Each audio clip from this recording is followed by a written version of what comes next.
విధాత, ఐటీకి ఆద్యుడు, తెలుగువారి కీర్తి పతాక ఆయన మన తెలుగు దేశాధినేత, విక్టరీ సింబల్తో విశ్వమంతా అభిమానం పొందిన ఆంధ్రుల ఆరాధ్య నేత, రాళ్ల గుట్టల మాదాపూర్ ఐటీకి కేర్ ఆఫ్ గా మార్చి కోట్ల మంది కుటుంబాలకు వెలుగులద్దిన విజనరీ నేత, అడ్మినిస్ట్రేషన్లో అపర చాణిక్యుడు, స్వర్ణాంధ్ర స్వాప్నికుడు, చితికిపోయిన ఆంధ్రను స్వర్ణాంధ్రగా మార్చబోతున్న విశ్వమంతా ఏలగల విధాత, ప్రగతి పథాన ప్రభుత్వాన్ని నడిపే నిత్యాన్వేషి, ప్రపంచ నాయకులకు దిక్సూచిలా మారిన దేవర్షి, తెలుగు ప్రజల కీర్తి చరిత్ర విశ్వవ్యాపితం చేసిన ఉక్కు మనిషి, విలువలతో సహవాసం చేసే వినమ్ర రాజకీయ నేత, జనం మనం కలిస్తే ప్రభంజనమని నమ్మి జనం మధ్య పనిచేసే జననేత, కూటమి ప్రభుత్వాధినేత మన చంద్రబాబు నాయుడు గారు నేడు రాయలసీమ నడిగడ్డ మన మైదుకూరు అడ్డాకి విచ్చేసి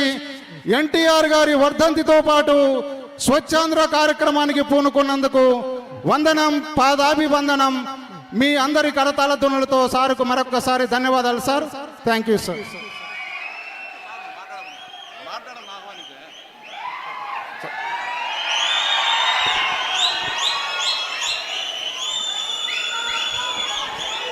ముఖ్యమంత్రిగా ప్రమాణ స్వీకారం చేసిన తర్వాత మొదటిసారి కడప జిల్లాకు వచ్చేసి స్వచ్ఛాంధ్రప్రదేశ్, స్వర్ణాంధ్రప్రదేశ్ కార్యక్రమంలో భాగంగా ఈరోజు కడప జిల్లాకు వచ్చి తెలుగుదేశం పార్టీ కార్యకర్తలను, కుటుంబీకులను పలకరించి స్వర్గీయ ఎన్టీ రామారావు గారి 29వ జయంతిని కడప జిల్లాలో రాష్ట్ర పార్టీ కార్యక్రమంగా జరుపుకోవడానికి వచ్చిన మన ముఖ్యమంత్రి గారు ప్రసంగిస్తారని చెప్పి ఈ సందర్భంగా తెలియజేసుకుంటున్నాం.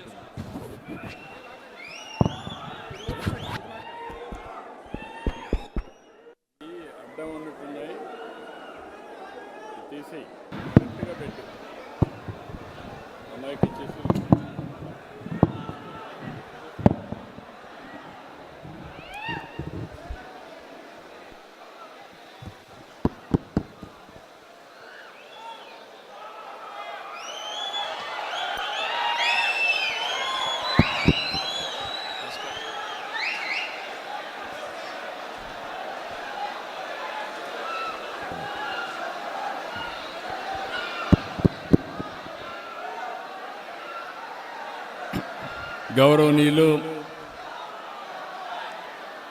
మైదుకూరు గౌరవ శాసనసభ్యులు సుధాకర్ యాదవ్ గారు, జిల్లా తెలుగుదేశం పార్టీ అధ్యక్షులు శ్రీనివాసరెడ్డి గారు, వేదికపైనున్న సహచర మంత్రివర్గ సభ్యులు, వేదికపైనున్న గౌరవ శాసనసభ్యులు, తెలుగుదేశం పార్టీ నాయకులు, అదే మారుగా నాకు ప్రాణ సమానమైన తెలుగుదేశం పార్టీ కుటుంబ సభ్యులందరికీ పేరు పేరున మనస్ఫూర్తిగా నమస్కారాలు, అభినందనలు. ఈరోజు మన నాయకుడు నందమూరి తారక రామారావు గారి యొక్క 29వ వర్ధంతి, అది కూడా ఈ మైదుకూరులో జరుపుకోవడం చాలా అదృష్టంగా నేను భావిస్తున్నాను. ఒక మహానాయకుడు, ప్రజానాయకుడు, తెలుగు జాతి చరిత్ర ఉన్నంత వరకు తెలుగు వారి గుండెల్లో ఉండే ఏకైక వ్యక్తి నందమూరి తారక రామారావు గారు. ఈరోజు మనందరం చూస్తే తెలుగు జాతి కోసం పుట్టిన, అనుక్షణం తెలుగు జాతి ఆత్మ గౌరవం కోసం తప్పించిన ఏకైక నాయకుడు ఎన్టీఆర్. ఎన్టీఆర్ అంటే 3 అక్షరాలు కాదు, తెలుగువారి ఆత్మ గౌరవం.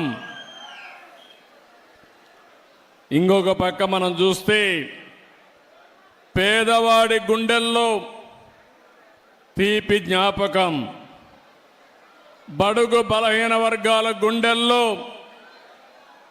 చెరగని ధైర్యం, 9 నెలలే ఎన్టీ రామారావు గారు పార్టీ పెట్టి ప్రపంచంలో కూడా ఎవ్వరు కూడా అధికారంలో రాలేదు. అది ఒక్క ఎన్టీఆర్కే సాధ్యమైంది. ఇంకో పక్కన మీరు చూస్తే అంతవరకు తెలుగు వారికి గౌరవం ఉండేది కాదు. మనలందరినీ మదరాసి అని పిలిచేవారు. అలాంటిది ఢిల్లీని గజ గజలాడించడమే కాకుండా తెలుగు వారి యొక్క గుర్తింపును తెచ్చిన ఏకైక నాయకుడు ఎన్టీఆర్. ఇంకో పక్క మీరు చూస్తే సమిక్షేమానికి అర్థం తీసుకొచ్చాడు. అభివృద్ధి అంటే చేసి చూపించాడు. సంస్కరణలకు నాంది పలికారు. ప్రభుత్వం అంటే పాలకులు కాదు సేవకులని చెప్పిన ఏకైక నాయకుడు నందమూరి తారక రామారావు గారు. దేశ చరిత్రలోనే రాజకీయాలకు కొత్త రూపం ఇచ్చిన వ్యక్తి ఎన్టీఆర్. ఆ రోజులోనే 2 రూపాయల కేజీ బియ్యం. ఈరోజు దేశమంతా కూడా ఫుడ్ సెక్యూరిటీగా మారే పరిస్థితికి వచ్చింది. ఇంకొక పక్క మీరు చూస్తే ఆ రోజు ఆయన ఇచ్చిన పింఛను 35 రూపాయలు, ఈరోజు 4,000 రూపాయలు ఇస్తున్నామంటే అది తెలుగుదేశం పార్టీ చరిత్ర. ఇవే కాకుండా పేదవాడు కూడా పక్కా ఇల్లు ఉండాలి, గుడిసెలు కాదని చెప్పి పక్కా ఇళ్లకు నిర్మాణం చేశాడు. ఈరోజు దేశం అంతా కూడా ఇళ్ల నిర్మాణం పెద్ద ఎత్తున చేసే పరిస్థితికి వచ్చారు. మీరు ఒకసారి చూస్తే రాజకీయాలంటే వేలు ముద్రేసేవాళ్ళు కాదు, చదువుకునే వాళ్ళు రావాలని మొట్టమొదటిసారిగా రాజకీయాల్లో చదువుకున్న వ్యక్తులు ఇచ్చిన ఏకైక నాయకుడు నందమూరి తారక రామారావు గారు. బీసీలు అంతవరకు రాజకీయ ప్రాతినిధ్యమే లేదు. ఈరోజు ఈ మైదుకూరులో కూడా బీసీ గెలిచాడంటే, సుధాకర్ యాదవ్ గెలిచాడంటే అది ఎన్టీ రామారావు గారు వేసిన ఫౌండేషను.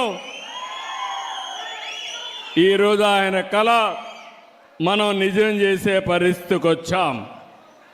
ఇవే కాదు, మీరు ఒకసారి చూస్తే ఈరోజు ఎన్టీ రామారావు గారు వచ్చిన తర్వాతనే అన్ని కార్యక్రమాలు జరిగాయి. మనం కూడా ఒక్కసారి గుర్తుపెట్టుకోవాలి, ఎన్టీఆర్ ఒక స్ఫూర్తి, ఎన్టీఆర్ ఒక ఆదర్శం, ఆయన జీవితం ఒక సందేశం. మనవారిగానే ఎన్టీఆర్ కూడా మామూలు వ్యక్తిగానే పుట్టాడు, సామాన్య రైతు కుటుంబంలో పుట్టాడు, అంచెలంచెలుగా ఎదిగాడు, నిరంతరం శ్రమపడ్డాడు, క్రమశిక్షణతో బతికాడు. ఈరోజు మీరు చూస్తే మనం మాట్లాడుకుంటుంటే ఒక రైతు కుటుంబంలో పుట్టిన బిడ్డ సినిమా జీవితంలో ఈరోజు ఎన్టీఆర్ను ఒక్కసారి గుర్తు చేసుకుంటే రాముడు ఎట్టుంటాడో తెలియదు, కానీ రాముడి రూపాన్ని ఎన్టీఆర్లో చూసుకున్నాం.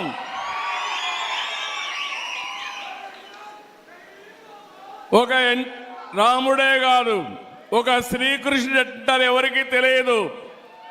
ఇప్పటికి కూడా శ్రీకృష్ణుడు అంటే ఎన్టీఆర్ రూపంలో చూస్తున్నాం. ఇది ఒకటే కాదు, ఆయన జీవితంలో మనం చూస్తే ఇప్పుడే కాదు ఇంకా మళ్ళా పుట్టరు. ఒకవేళ ఆయన చేసిన పాత్రలు చేయాలంటే మళ్ళీ ఎన్టీ రామారావు గారే పుట్టాలి తప్ప ఎవరికి సాధ్యం కాదు. ఇంకొక పక్కన రాజకీయాలు, కొత్త నిర్వచనం తీసుకొచ్చాడు. అంతవరకు చూస్తే రాజకీయాలంతా కూడా దోపిడీకి మారుపేరుగా ఉండే రాజకీయాల్ని ప్రజాహితం కోసం, ప్రజాసేవ కోసం రాజకీయాలను చేసిన నాయకుడు ఎన్టీ రామారావు గారు. మీరు ఒకసారి చూస్తే రాజకీయం అంటే పెత్తందారి విధానం కాదు, పేదల జీవితాలు మార్చేది రాజకీయం అని చెప్పి చేసి చూపించిన నాయకుడు ఎన్టీ రామారావు గారు.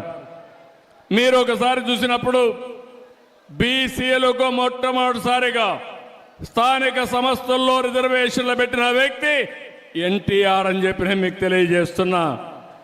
ఇదే కాకుండా మా ఆడబిడ్డలు ఈరోజు ధైర్యంగా మీరు డిమాండ్ చేసి మీ తల్లిదండ్రులు సంపాదించిన ఆస్తిలో సమాన హక్కు అడిగే అవకాశం వచ్చిందంటే అది ఎన్టీఆర్ ఇచ్చినటువంటి వరం, మీ అందరికీ ఆయన ఇచ్చిన చట్టం అని చెప్పి కూడా నేను మీకు తెలియజేస్తున్నా. ఇంకో పక్క రాజకీయాల్లో మగవాళ్లే కాదు ఆడబిడ్డలు రాణిస్తారని స్థానిక సంస్థల్లో 9% రిజర్వేషన్లు పెడితే ఈరోజు దేశంలో 33% ఆడబిడ్డలకు చట్టసభల్లో రిజర్వేషన్లు వచ్చాయంటే దీనికి ఫౌండేషన్ వేసిన వ్యక్తి నందమూరి తారక రామారావు అని చెప్పి నేను మీకు తెలియజేస్తున్నా. అంటే ఆ రోజు ఆ మహనీయుడు ఆలోచించాడు, దానికి అనుగుణంగా పాలసీలు తీసుకొచ్చాడు, అమలు చేశాడు. అది దేశానికే ఆదర్శంగా తయారయ్యే పరిస్థితి వచ్చింది. ఆడబిడ్డలు చదువుకోవాలని మహిళా విశ్వవిద్యాలయం పెట్టాడు.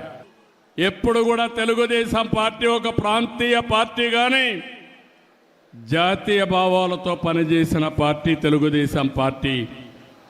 జాతీయ అభివృద్ధి కోసం పనిచేసిన పార్టీ తెలుగుదేశం పార్టీ. ఈరోజు మీరు చూస్తే 1 కోటి సభ్యత్వం ఈరోజు తెలుగుదేశం పార్టీలో ఉన్నారు. 1 crore. ఇటీవల లోకేష్ గారు జనరల్ సెక్రటరీ అయిన తర్వాత కార్యకర్తల సంక్షేమానికి పెద్దపీట వేశాడు. 130 కోట్ల రూపాయలు ఇన్సూరెన్స్ కానీ వెల్ఫేర్ కానీ డబ్బులు ఖర్చు పెట్టే పరిస్థితికి వచ్చారు. ఈరోజు 1 కోటి మంది సభ్యులకి ఎవరైనా యాక్సిడెంట్ జరిగిపోతే వాళ్లకు 5 లక్షల రూపాయలు ఇచ్చే ఏకైక పార్టీ భారతదేశంలో తెలుగుదేశం పార్టీ. ఇది ఒక చరిత్ర. మీ రుణం తీర్చుకుంటాం, కార్యకర్తల రుణం తీర్చుకుంటాం. అందుకనే రాజకీయంగా మిమ్మల్ని ఎదుగుదల కోసం ప్రయత్నం చేయడం, సంక్షేమ కార్యక్రమాలు చేయడం, ఆర్థికంగా పైకి తీసుకురావడానికి ఏమేం చేయాలనో అవన్నీ చేస్తామని చెప్పి కూడా నేను మీకు తెలియజేస్తున్నా.